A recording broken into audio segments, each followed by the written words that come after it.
Shout out to the creator, Solange Knowles. Before we get into it, friendly reminder, I'm not attacking the creator. We just attacking the argument. We talking about what they're saying. So don't be attacking people and bothering people. But this dude is not a big fan of the fact that Expedition 33, I missed the super chat. I did.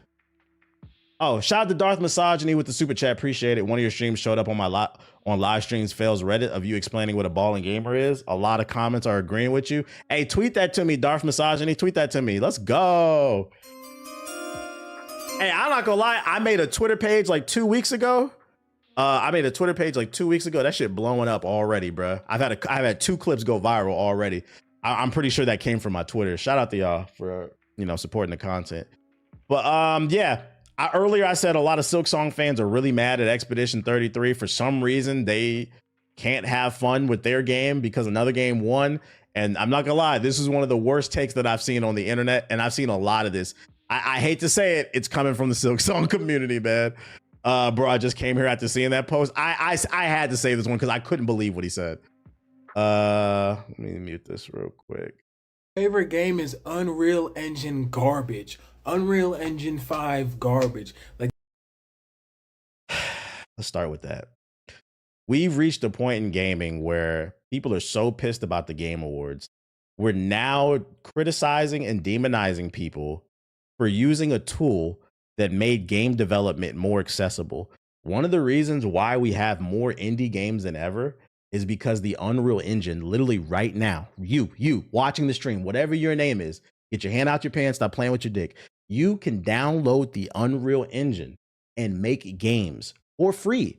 And they will not charge you royalties until your game sells like 100,000 or something like that. That's a beautiful thing. Now, does the Unreal Engine have some problems? Unreal Engine 5? Yeah, it does. But I'm not going to lie. I'm starting to question how bad are the problems with the Unreal Engine versus the lack of talent. Because Expedition 33 runs on Unreal Engine 5.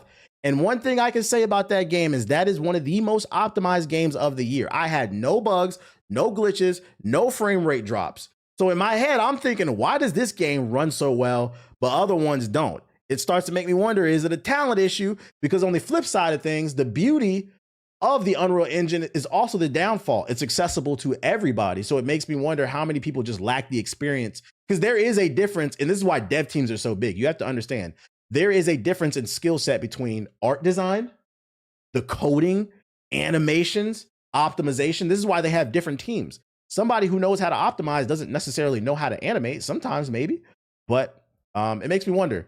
But we got to get away from just calling games trash because it runs on Unreal. Call it trash because it doesn't run well. that viral Mario clip in Unreal Engine 5 and it's shitty.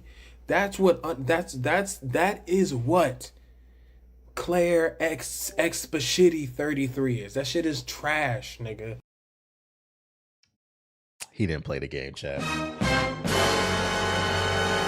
I said, man, this is a miserable existence. To deny yourself greatness is bad karma, and you're also missing out on things that could potentially inspire you. You don't gotta like the game as much as everybody, but there's no way you can play that game and call it trash. We gotta expand the vocabulary. He's grifting? Nah, he's not. I'm gonna let it keep playing. I'm gonna tell you, he's getting to it. I'm gonna show you why I saved this. I don't think he's grifting. I think he's serious. Don't mention that shit. The game is trash, bro. Where's E3 when you need it? Because this game would not have won anything. When I saw that, I said, oh my God. Ladies and gentlemen, this is why I was like, I don't think he's grifting. E3, if Expedition 33 was at E3, you're right, it wouldn't have won anything because E3 wasn't an award show. It was just a show to preview new games. There was an award you could win at E3, best of E3, like the best preview, but there was no like straight up awards like the award show. So I don't know what E3 you watched, but that ain't it, bro. That ain't it, man. Not have won anything. This game would have never been showed at E3 because Claire Expedition 33 is bummy, bro. That's not true that it wouldn't have been shown at E3. As somebody who's attended E3 for 7 years in a row, shout out to me. The way a game gets onto E3 is you just had to buy a slot. You had to buy a booth. That's actually why E3 fell apart, for those unaware. Getting a booth at E3 was just too expensive. You had to spend millions of dollars to get a booth, if not bare minimum hundreds of thousands to get a corner in the convention center. And then a lot of people felt like they weren't getting the return that they wanted. So what happened is they started doing shows online, Nintendo Direct. Nintendo was ahead of, we made fun of them, but Nintendo was ahead of the ball. Then you had the PlayStation State of the Play. Now you have the Xbox preview and all that other stuff. It just wasn't worth it. So you have to understand, anybody could have appeared at E3, if they had the money for it. I would know. I was there. I mean, like, name me 5 real life niggas who've played it, bro. I'm one of them. My nigga JG, my nigga Ethos, my nigga Siggy. I don't know if Watts in the chat. She reeking, but we're gonna give you a pass. My nigga Watts.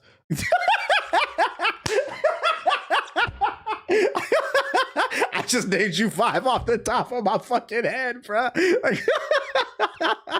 Friendly reminder, if you didn't see it earlier in the chat, Expedition 33 sold 5 million copies in the first 6 months of its release, despite it being on Game Pass. It only cost $10 million to make. 5 million times $50, the price tag, is $250 million. Subtract the 10 million, and right now, in December, Expedition 33 has netted Sandfall Interactive $240 million. And I'm going to be honest, it's actually more because I didn't include tax. It's not a failure. You're not in the know as much as you think you are. And I think that's why you said it wouldn't have won nothing at E3. Nothing would have won. E3 wasn't an award show. What are you talking about, bro? You can. Because this is the first man-made game that is AI. Like, this shit is garbage. It is straight A garbage. And everyone's saying, oh, you should. Not only is it not AI, I think one of the reasons why you wanted to root for this game is it has a beautiful story. The head of the studio, the one that founded Sandfall Interactive, and you can find his post. They posted him on Twitter. He posted to Reddit, hey guys, I have this idea for a game and I need people for a studio. He hired people from SoundCloud to do the music. They had to, because their budget was so tight, they had to get the voice acting done like in a couple of days.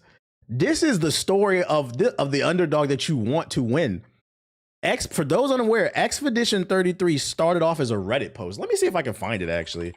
If anybody has the link.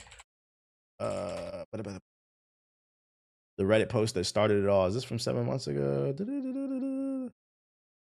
I don't think this is it. Damn, I should have saved that shit, bro. Anybody got the link for that shit? Exactly what it seems like. I don't think he plays games at all. It was inside that post. It was. Let me read it. Here's the link to our draft trailer. If you're interested, check out the doc for the instructions. He's reposting it. My dumbass. So this person from I don't know how Reddit works. This guy from 7 months ago reposted it. So this is the original post. 6 years ago, the head of Sandfall Interactive, when he first started the studio, ambitious AA game project looking for 3 female and 2 male leads. It was supposed to be a PS4 and Xbox One game. That's how long it's been in development. And he's recruiting people on fucking Reddit. This is the story that you want. And this is the shit I'm talking about. Like, yo, we're losing the plot, man. We are also, and real shit, this is why I say you need to be more open-minded to trying different things, because you might miss out on inspiration. This should inspire some of y'all, bruh. Like I said, this started off as a Reddit post. He was just looking for people to help out. Hey, who wants to join the team?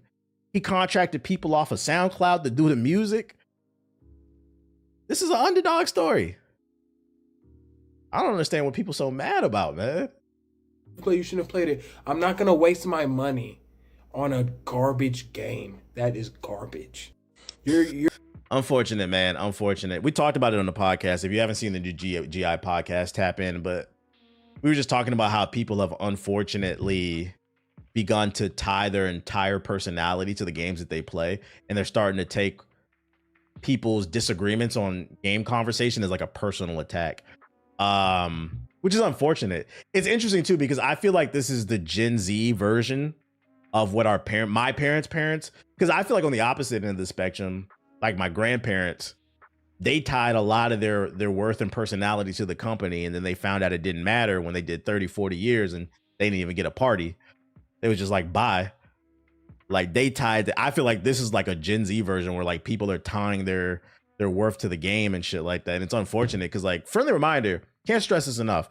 Games are supposed to be about escaping and having fun. And also, something winning an award should not affect your ability to have fun with something.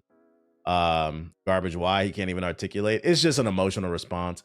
This is another thing. Y'all gotta stop doing this shit because I'm not gonna lie. If I see it, I'm gonna reply to it. No, before you hold your phone up to your face and make an emotional post, please think about it because you never know where something is going to appear, bruh. But I thought it was funny. The whole E3 comment, I was like, whoa, like it wouldn't won anything at E3. I'm like, technically, yeah, you're right. Super chats Put down the controller, pick up a book, walk outside with, touch some grass, relax. And other dire news, Samsung will reportedly announce the end of the SATA SSD production next year. Multiple industry sources suggest adding to our memory pricing woes. That's right, ladies and gentlemen. Not only will there be a RAM shortage, but there could be an SSD shortage, the old SSDs at least. Let's say you have this friend, right? And let's say they took one look at the current memory pricing apocalypse, and the knock-on effect is having NVMe SSDs before scoffing. Well, I'll just pick up some SATA drives. I'll save some money then. Well, this friend of ours might want to get on the hustle, as these might become pricier and harder to find very soon. And this is why this is a big issue, because for those who have never built a PC, there are two different type of SSD. This is the original SSD right here. I don't know why the picture disappeared. The SATA SSD. These are the original ones. They're fast, but they're a little bit slower. And then you have the new M.2 NVE ones, which are super, super fast, and you just plug it into the motherboard. These ones are cheaper. So like I said in the article, maybe if you were building a PC and you were on a tight budget and you wanted to save some money somewhere, you can wait. You don't need it. I'm not gonna lie. M2 is nice. Not a nigga got one. I ain't gonna lie. It is nice, but you don't need it. So if you wanted to wait to get that, you could and upgrade it later. But it's looking like that's no longer going to become an option. Well, not no longer, but it's going to be harder to become an option because Samsung is going to be pulling it off the market, making it harder to find, which means the price of that's going to go up, pushing everybody to M2s once again, meaning you will own nothing. At this point, a pre-build seems like the way to go. You got it. I need it. M2s are lit. They are lit. I only run Windows and like applications on my M2s. I still store majority of my games on a SATA SSD. Theoretically, AI could gobble up the SSDs as well, and that's the issue. That's what they're talking about, bro. It's just fuck the consumer. Just don't get a hard disk drive. Hey, you might have to. The way this shit is going, bro. PC parts are the next stock options. It's fucking crazy, bro. So yeah, just know. Them PC prices, the price of a brick is going up even further. Shout out to Tsunami with the sub. Appreciate you. Other news, Phantom Blade Zero is a PlayStation 5 console exclusive for 12 months. Pretty self-explanatory. Phantom Blade Zero is a PS5 exclusive for 1 year. S Game Studios action RPG launches on September 9th, 2026 across PC and PS5. Much like initial PS5 console exclusives such as Silent Hill 2 Remake, Phantom Blade Zero won't be available on other consoles until at least 12 months after the release date. Well, that's actually interesting. So that doesn't guarantee exactly 1 year. It means bare minimum you're going to have to wait 1 year before it comes to PC. So if you're really itching to play Phantom Blade Zero, please be aware when it drops next year in September, PS5 is where it's going to be at least for bare minimum a year. But to be honest, it could be 2 years because this doesn't guarantee anything. It just says at least. It doesn't guarantee anything. I got a PS5 Pro, so I'm gonna be good. But yeah, now you know. It says console exclusive because it won't come to Xbox for 1 year. This means Xbox Series X and Series for Nintendo Switch will have to wait until at least September 27. These are indeed. Oh, okay, I'm reading this wrong. Shout out to you. I read that wrong. So that means it is gonna launch on PC day one? I feel like they need to clarify that because it doesn't state that either. Because I understand you can interpret that as it's not coming to Xbox or the Switch until 2027. But unless they straight up state it's coming to PC day one, that doesn't. This is actually a little confusing the way they worded it. Oh, I'm bugging. Yeah, I can't read, chat. See, my dumb ass can't read. It launches on September 9th across PC and okay, it is PC day one. My bad. I can't read. I can't read. That's my fault. You see, hey, you see how easy it is to say my bad? I misread something. I read that too fast. My fault. I read that wrong. Okay. Well, it's coming to PC day one. That's good to know. I ain't gonna hold you. I don't think this shit coming to the Switch 2 anyway. I don't think this shit coming to the Switch anyway. Xbox Series, yeah, but this doesn't look like it's a game that's gonna run on the Switch 2. I'm gonna be honest. PS4, fuck no. You wearing glasses too? My glasses are for blue light. Yeah, headline baited type shit. This is the one Watts sent me. Lords of the Fallen 2 will have attractive female characters in revealing outfits, the CEO said. Oh, thank God. Thank God. Big titties and fat asses. That's what I need in my Souls games. Recently, CI Games presented an all-new trailer for Lords of the Fallen 2 at the Game Awards, unveiling more of the game's backstory and setting. It was lapped up by Souls-like fans worldwide, given that the first game was positively received, and has also just been updated with a supersized 2.5 patch. In a post on social media, the CEO and the head of the studio, Market, reverted to his rhetoric about games needing to avoid political agendas. And you know what's funny? I was just about to say before I read that, didn't the CEO last year blame the failure of Lords of the Fallen on the woke mind virus? He's one of those people, right? Instead of the game just being sloppy, that shit was soul slop is what it was. It was janky. I was about to say, this is a dog whistle, him saying that our game is going to have sexy characters, because for those unaware, the anti-woke crowd, they don't believe that women should be in video games unless they're attractive. So this is a dog whistle to them.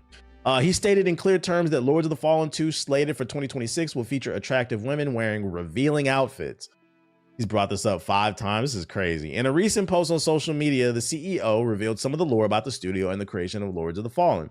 Many of you have asked why the game initially had body type AB. Hexworks stated early 2020 as an autonomous studio owned by CI Games. Early on, political correctness and filtering meant not every decision reached me on time. I got a lot more involved from late 2024 and now act as the head of the studio alongside my CEO role.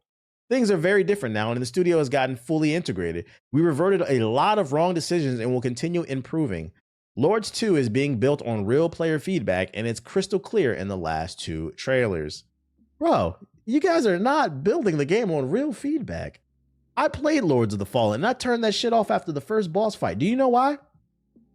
Me personally, I don't want to play a sweaty-ass Souls game where my character is clipping through the map, the boss is flying all over the place, clipping through the map as well, the frame rate, it was just a bad game. It was actual soul slop. And to be like, oh, we're now focusing on the feedback, and the feedback states we don't need to improve the frame rate or the gameplay. It was a stutter fest.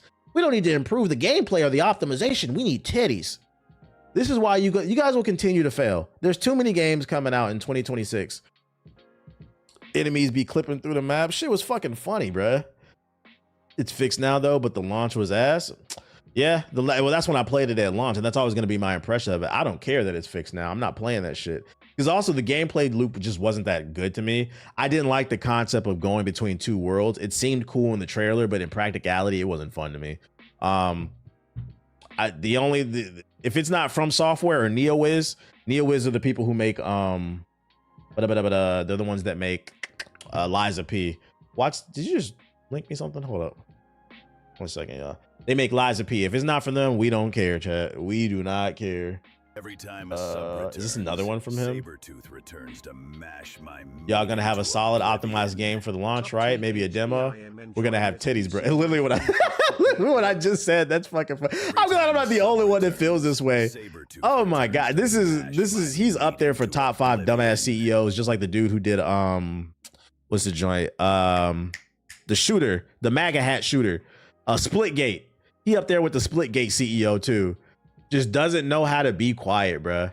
Even if this is how you feel, sometimes the best option is just don't say anything. Because one thing I'm gonna tell you about this, and this is for business, this has nothing to do with gaming, period. If you in the chat want to make some type of successful business, unless you're being racist, these MAGA, these go woke, go broke, anti-woke people, they don't buy shit. These motherfuckers don't buy games. And the reason I said unless you're being racist, because for some reason, if you be racist, like the children and shit, they'll give you money to your GoFundMe page. I don't know why. But when it comes to like selling products and stuff, they don't buy shit. Them go woke antivirus people, anti-woke mind virus, they don't buy shit, bruh. So I don't know why you be trying to dog whistle in the piece of these dumbasses, bruh. Shout out to Master with the sub. Appreciate it. Dude's a fucking idiot, bruh. Oh, I thought this was cool. This is look how far technology has come type situation here. I'm not into hockey like that, but I saw this tweet. NHL 11 and 10 are now available to play online on PC. Type in zamboni.gg in your web browser and join the Discord for instructions on how to get set up. Ladies and gentlemen, you can now play games from like the 360 era in your web browser. This is actually fucking insane to me.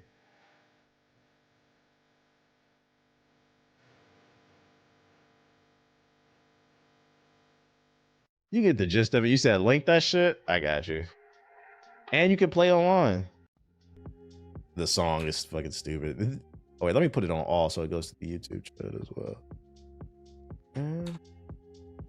I'm glad you said Zamboni, right? Zamboni. I don't know what the fuck that means. The music took me back. Anyways, what else I got? Oh, sad news for Sega fans. After 25 years of support, Google has finally discontinued support for Dreamcast web browsers, man. I don't know who's on the hub via their Dreamcast on dial-up AOL internet, but it is no longer supported. Sorry. You guys are going to have to watch my streams with at least a PS4 now. that has an updated web browser. The Dreamcast web browser is not working. I know. This is hard-hitting news, man. Today I learned that the web browser still worked. That's what I fucking learned. I was like, oh, okay.